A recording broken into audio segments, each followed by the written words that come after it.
Il n'y a pas que moi qui suis dissipé, hein, vous aussi, bah mon non. petit Frédéric. Oui. Ça va? Ah oui, j'adore. Il a été gentil avec vous, Laurence? Oh, toujours, c'est un amour. Bon.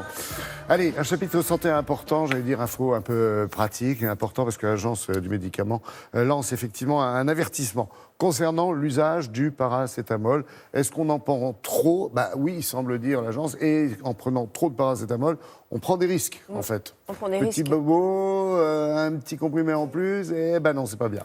On a tendance à charger les prises de paracétamol. C'est un médicament extrêmement vendu. En France, on sait qu'il est en vente libre. Tiens, une info importante, c'est la substance active la plus consommée en France, le paracétamol. Et la France est le plus gros consommateur d'Europe, en fait, de ce médicament. Alors, on ne va pas donner les marques, on n'a pas le droit. Non. Mais le paracétamol est vendu sous 3 marques, on va dire, très, très, très connues que vous reconnaissez en pharmacie. Sachez qu'en 2018, eh bien, la moitié de la population, la moitié des Français ont eu une ordonnance pour le paracétamol et l'autre moitié la consomme en vente libre quand même. Donc c'est pour les fièvres et les douleurs, ça vous l'avez dit, c'est très régulier.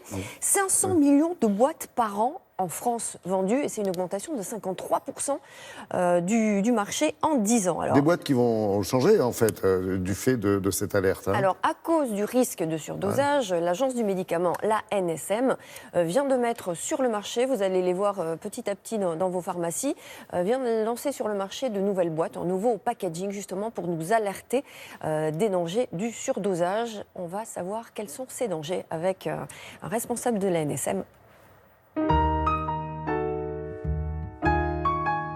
On a conscience du fait que le paracétamol est un médicament très consommé, que c'est un médicament dont l'utilisation est banalisée, et la plupart du temps, les personnes qui en prennent ne regardent plus la notice.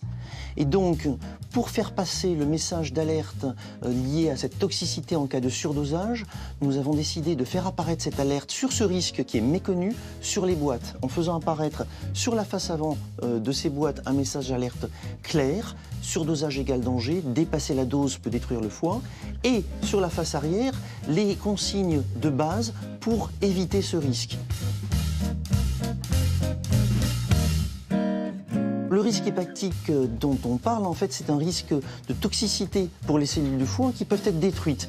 C'est une sorte d'hépatite fulminante qui peut nécessiter une greffe hépatique.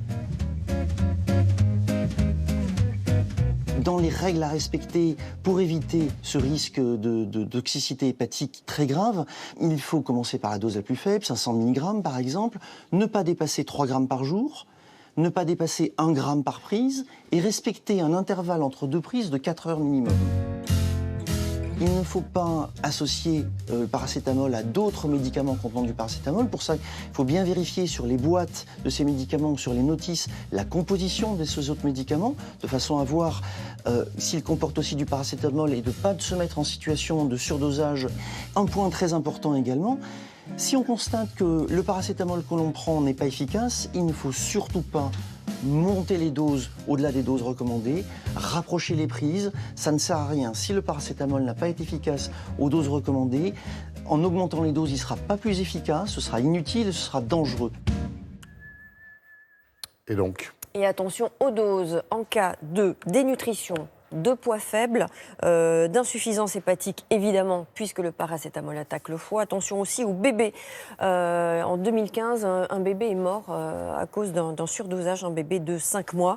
Pas de paracétamol après une gueule de bois. Si vous buvez de l'alcool, ça attaque votre foie, donc vous évitez évidemment le paracétamol. Après la gueule de bois, c'est le café et au lit. Voilà, une petite claque. Non, ce que vous voulez dire, c'est que si vous avez la gueule de bois, il ne faut surtout pas en prendre, en fait. Surtout pas prendre de paracétamol Parce qu'il y a effet après avoir bu, contraire, parce ça que vous soigne l'alcool pas. attaque le foie et le paracétamol attaque le foie. Donc la conjugaison des deux, D'accord.